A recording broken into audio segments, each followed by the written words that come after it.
私はとんでもない家庭に生まれてとんでもない育ち方したんですね。だから学校も出られなかった。中学校しか卒業してないんですけどね。人間とは何かっていうのにものすごく興味があったんですよ。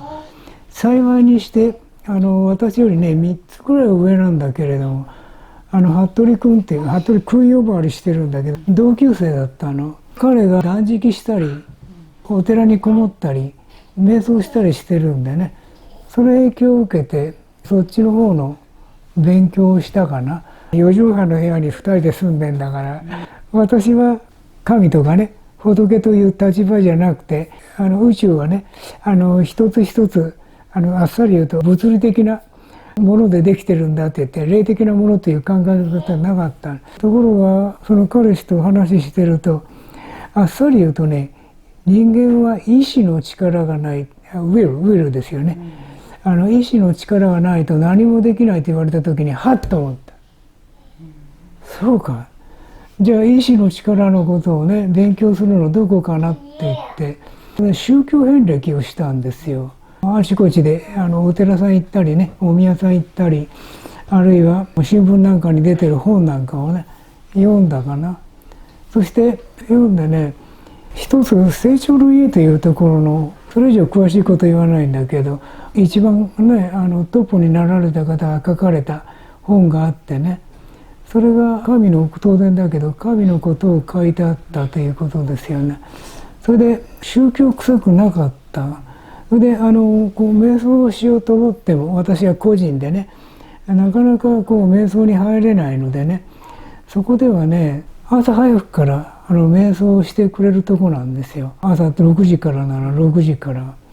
それで私はそこ行って瞑想したと、こういうことですね。そしたらそこの大先生がね、お名前申し上げていいと思うんだけど、谷口正治先生という方が霊界、死んだ後の世界、あるいは生まれる前の世界のことの本をたくさん書かれたんですね。それでそこの会員になって一生懸命やったら、一生懸命っていうか本気でそこの会員になってやったらね、そういった死後の世界のことを言うのにね江戸川慶子が出てくるんですよ。海子、ケイシーと言わないで海子、CAYCE だから海子と読めなくもない。でも欧米人たちはケイシーと呼ぶんですよ。海子の霊告、霊が告げるという本じゃないんで、本の一部分を読んでね夢中になってそれをやったかな。それでそういった一部の人たちが独立してそういう運動をしたんですよ。そこで私はどこ行ってもトップをやるタイプだからトップをやってた。本を書いたりなんかしてたということですね。それでこちらから直接慶子の方に手紙出して慶子の本を取り寄せてそれを翻訳して出版したんですよ。そうですね、先生の事務所には原書の慶子の方がたくさんありましたものね。今も読んでるけどたくさん読んでるよ。でもうん十年前の話、私がねそれやったのが20代だと思うけど、20代に翻訳した自分の本今も持ってんじゃないかな。もう今も読んでみてるけどね、先ほどからちらちらと申し上げてるように私のその若い時っていうのはそうよね、今みたいにまとまってないから、例えば偉い人がいるとしたら霊的にもうすぐそこを飛んでって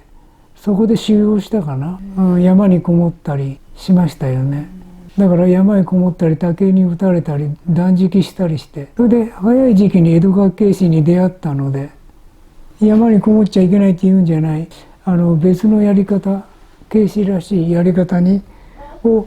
今度は私が翻訳して、ね、学校も出てないのに翻訳してね出版しました。それで早々と江戸川慶子の旗を上げちゃったので、そことはそれ以上のことはなかったかな。で慶子屋さんになっちゃったと、こういうことですね。だから早い時期ですよ。20代前半ぐらいだと思う。60年以上。そう慶子屋ってもうあっさり言って私より古い人はアメリカ行ってもいない。